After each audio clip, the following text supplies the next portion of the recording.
Good afternoon and welcome. My name is John. I am Orphan Car Garage. I am in Abington in the state of Massachusetts, and we're about 30 minutes south of the city of Boston. We've become known here at Orphan Car Garage, or OCG as I like to sometimes refer to it as sort of being the Corvair whisperer. I seem to come across these cars, they seem to find us, primarily because I know them pretty well. My first love as a young teenager was with a Corvair that I found languishing on the side of the road. To me, this was around 1980, and the car looked so out of place to me on the roads of the day in the early 1980s. I needed to know what kind of car it was. It looked so odd to me because it didn't have a grill, and it had the vents in the rear, and I finally found out what it was. My mother said, oh, those used to blow up. So I knew right then, of course she was wrong. I knew right then and there I needed to own a Corvair, and I bought my first Corvair when I was 15.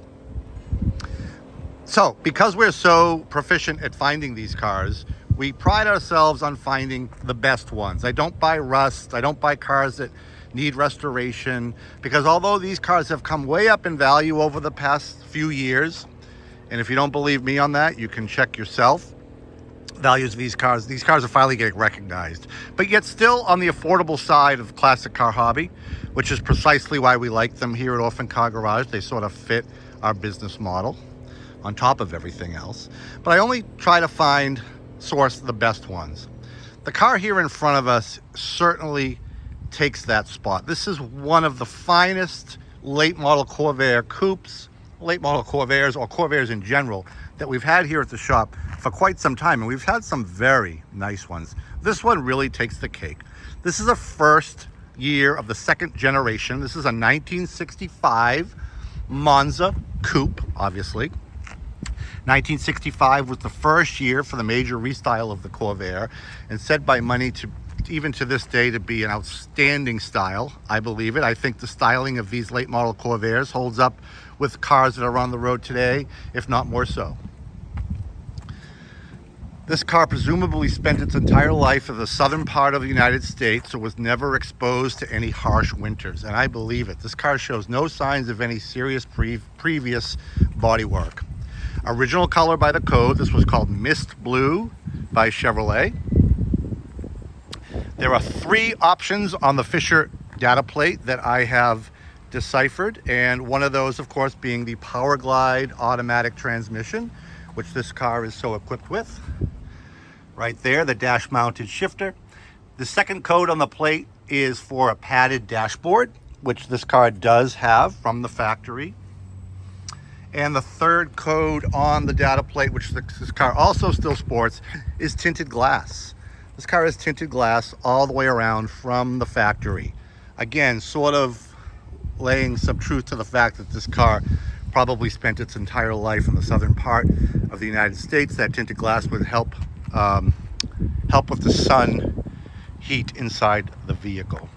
The color of this car is Mist Blue, obviously a repaint. This is not the original paint on the car. This car paint is absolutely positively outstanding. I can't find any flaws on this paint at all. It's obviously been clear coated, which is something General Motors wouldn't have done on this car when it was new in 1965, but I think it sets it off just spectacularly. I mean, you could literally dive into that paint. All the bezels and the chrome. This car has optional bumper guards also. Just absolute fantastic condition. 65 was the only year that used red, by the way, and that center emblem there on the grill bar. 66 went to blue. So 65, you can always tell a 65 unless it's been changed by that red center there on that emblem. And that's presumably original. Of course, behind there is your key access to open the trunk, which is of course in the front of the vehicle. Also, special on the 65s is the Corvair emblem here on the front left edge of the hood. In 66, they moved it down there next to the headlight. So just some quick features there to let a 65 stand apart from a 66. Correct 3-prong wire spinners on some very nice and recent 185 ADR13 Maxi Whitewall tires. Those emblems have been replaced with reproduction of the original. bow tie mirrors on both sides. Kind of a nice feature to have mirrors on both sides of the vehicle. Again, another bow tie mirror, that's correct. The engine bay in this car is just as clean as the exterior. Again, across the back, those taillights, the trim, the chrome, outstanding. Absolutely just a beautiful example of a late model Corvair. And of course, this car is equipped with the optional 110 horsepower Pancake 6. The base engine on this car would have been 95 horsepower. So a slight upgrade from the factory. Beautiful, well-sorted engine bay, freshly rebuilt carburetors. Everything under here has been attended to. There's nothing left for the next owner to do. It's been detailed authentically. This car is easily a car that you could show and be proud of. Some may notice the lack of spare tire.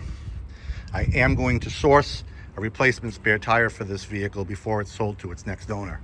New shocks, as you can see there. Tons of work have been performed on this car. I literally have pages and pages of things that have been done to this car just in the past couple of years. Suspension, brakes, steering, you name it. And of course, this paint. Interior is going to be no surprise. It's just as nice as the rest of the car. Those door panels, everything is virtually perfect. A lot of times the backs of these seats got dry and cracked from the sun. Presumably that luggage area back there, that's cardboard. That's too nice to be original. That cardboard would have just naturally dried up over time. It's been replaced with an exact replacement. Even the window cranks and the rollers were replaced by its last owner. These windows, all four of them, roll up effortlessly. Better than factory new. Front seat belts here for safety. Those were not factory installed. They were added by the last owner. Front seat only. Back seat is still void of seat belts. 45,815 miles. We believe that is correct and original. Don't have documentation to back that up, unfortunately, but looking this car over, the pedals and so forth, it appears that that mileage is correct, and we were told by the previous owner that it most likely was. We also believe that. Just can't back it up. You've got your original owner's manual, a spare set of keys, your tire pressure warning indicators, engine warning lights, all factory from the assembly line are still in place. Couple of small cracks here on the dash.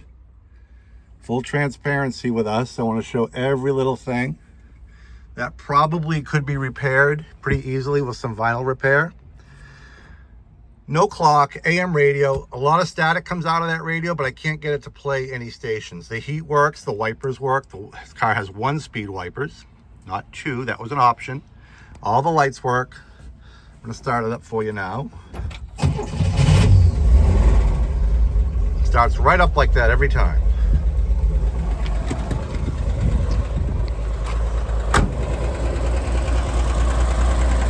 No smoke. Recent exhaust system.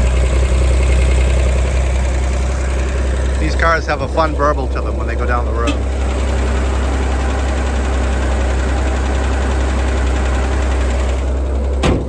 It's a beautiful running car. Exactly what you'd expect. So there you have it. Another perfect example, another beautiful example of a Corvair here at Orphan Car Garage. Like all the rest, this car will not stick around. I'm absolutely positively sure of it. In fact, I've got some people lined up that are interested in this car already before this video even hits YouTube.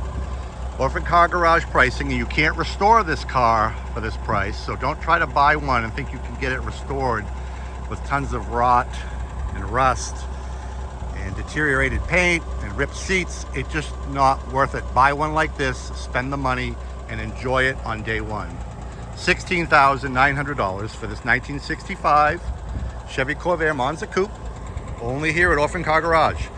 Give me a call, 508-954-8090. My name is John. Check me out on the web, orphancargarage.com. There's many pictures of this car soon to be posted there.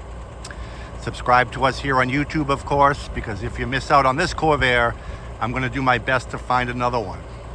They always seem to find us Thanks for tuning in. Stay tuned.